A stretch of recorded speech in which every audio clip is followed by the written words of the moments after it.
The neon sign of Jake's Diner flickered in the cold night air. Inside, Daniel Carter stacked plates in the dish rack, his shoulders heavy with exhaustion. It was nearly 2 a.m. and he had just finished a 12-hour shift. His paycheck would barely cover rent and groceries, but he didn't complain. Because upstairs in their tiny 2-bedroom apartment, his daughter Lily was waiting, likely asleep by now, curled up with her worn-out stuffed rabbit. Daniel smiled faintly at the thought. She was the reason he pushed through every tired day, the reason he worked 2 jobs, the reason he kept hope alive. Just as he was about to switch off the diner's lights, the bell above the door jingled. Daniel sighed and turned back, expecting a truck driver or college kid grabbing a late-night snack. Instead, a woman stepped in, tall, elegant, and entirely out of place. Her heels clicked against the tile floor as she slid into a booth. A diamond necklace glimmered around her neck, and her coat looked like it cost more than Daniel made in a year. Yet her eyes, they looked empty, like someone who had everything and nothing at the same time. Daniel approached politely. "We're about to close, ma'am. But I can still get you something." "Coffee," she said softly, without looking up. He poured her a steaming cup, setting it on the table.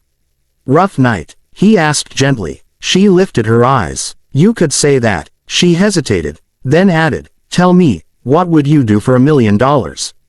Daniel blinked. "Excuse me." She leaned forward, lowering her voice. "I'll give you $1 million, tonight. Cash, if you agree to spend one night with me." The words hung in the air like smoke. Daniel froze, coffee pot still in hand. He had heard strange things before, but never anything like this. He let out a nervous laugh. "This some kind of prank?" Her face didn't flinch. "I'm serious. $1 million. Daniel's chest tightened. $1 million. His debts could vanish. He could buy a small house, secure Lily's future, maybe even give her the childhood she deserved instead of hand-me-down clothes and second-hand toys. His mind raced through possibilities. But then, just as quickly, another thought hit him. Lily's face. Lily's trust. Her belief that her dad was her hero. What would he tell her tomorrow if he said yes tonight?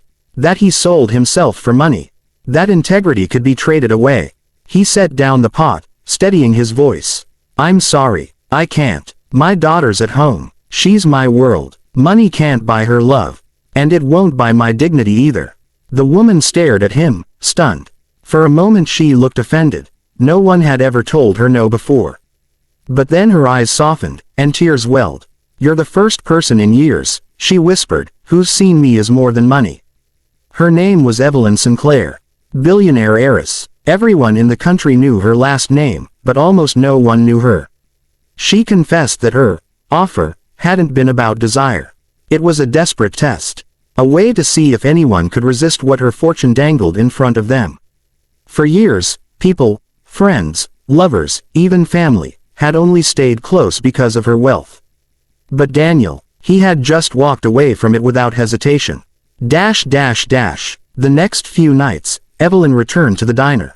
Not in glittering gowns, but in plain jeans and sweaters. She sat at the counter, talking to Daniel as he poured coffee.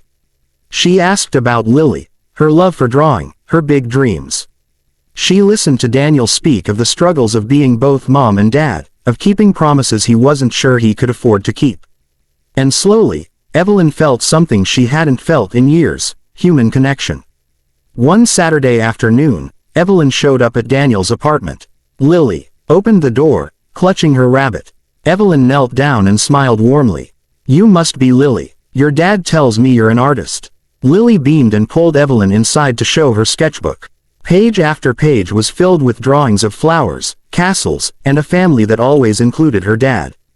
Evelyn's heart ached. This little girl didn't have riches or luxury, but she had love, more than Evelyn had ever known growing up in her mansion filled with strangers. That day, Evelyn laughed and colored with Lily for hours. Daniel watched from the doorway, realizing how different Evelyn seemed now, stripped of her jewelry, sipping juice from a cartoon cup, smiling like a child. Months passed, and Evelyn continued to visit. But she also did something else. Quietly, without attaching her name, she created a scholarship fund, one that provided single parents with education and opportunities. It spread across the country, changing lives of families just like Daniel and Lily. When Daniel found out, he confronted her gently. "Why would you do all this?" Evelyn's eyes shone with tears. "Because you reminded me of something money made me forget. That real wealth isn't what's in your bank account. It's in the love you give and the integrity you keep." Daniel smiled, humbled. "I didn't do anything special." "Yes, you did," Evelyn whispered. "You said no.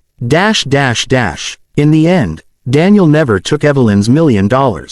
But he gained something far more valuable. A lifelong friend, a woman who had rediscovered her humanity through his simple choice.